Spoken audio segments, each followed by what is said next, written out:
டேய் தம்பி, இத்தனை நாள் நான் அப்பா பார்த்துக்கிட்டதே பெரிய விஷயம். இதுக்கு மேல நீ தான் அவரை பார்த்துக்கணும். இப்போ இதை சொல்றதுக்கு தான் என்ன உடனே வர சொன்னியா? ஆமாடா, பின்ன இன்னும் எத்தனை நாள் தான் நான் அவரை பார்த்துக்கிறது? அக்கா, என்னாலாம் அப்பாவை பார்த்துக்க முடியாதுக்கா. என் பொண்டாட்டிக்கெல்லாம் எங்கள் அப்பாவை சுத்தமாக பிடிக்க மாட்டேங்குது. என்னால் பார்த்துக்க முடியாது. ஓ, அப்ப அதுக்கு அவர் அப்படியே என்கிட்டே தள்ளி விட்டுலான்னு பாக்குறியா? அவர் உனக்கும் அப்பா தானே? ஏன்னா நான் தெரியாம தான் கேட்குறேன். அப்பா அப்படி எனக்கு என்ன பண்ணிட்டாரு? சொத்து சேர்த்து வச்சிருக்காரா? காசு, நகை, லேண்டு ஏதாச்சும் எனக்கு கொடுத்துருக்காரா? ஒன்றுமே பண்ணதில்லை.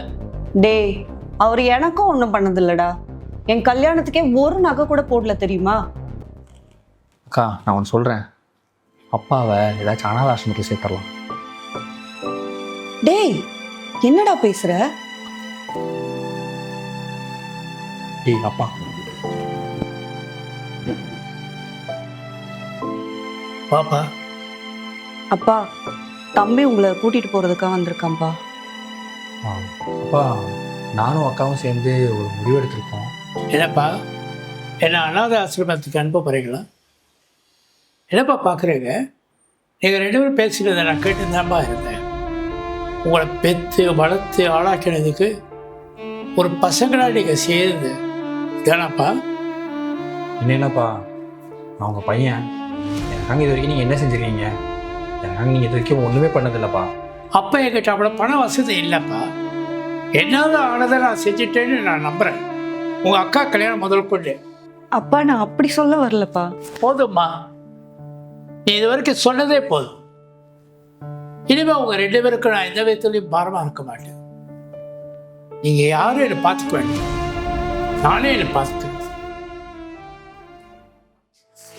என்ன ஏதோ அவசரமாக வர சொல்லியிருந்தேன்? டேய் அர்ஜுன், அப்பா பேர்ல ஏதோ நோட்டீஸ் வந்திருக்குடா. கூட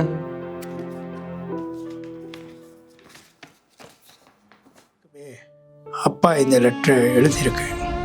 உங்கள் 2 பேருக்கும் ஒரு அப்பாவா நான் ஒன்றுமே பண்ணலை. ஏன்னா என்கிட்ட அப்போ பணம் இல்லை.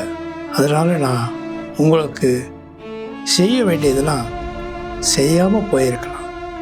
இந்த உயிரில் 50 லட்சம் ரூபாய் எழுதியிருக்கேன். நீங்கள் 2 பேரும் அதில் பாதி பிரித்து எடுத்துங்க. அப்புறம் இன்னொரு விஷயம், இந்த உயில் நான் இறந்ததுக்கு அப்புறம்தான் உங்கள் கைக்கு வரும். அப்பா, ஏதாச்சும் தப்பு பண்ணியிருந்தா என்னை மன்னிச்சிருங்க.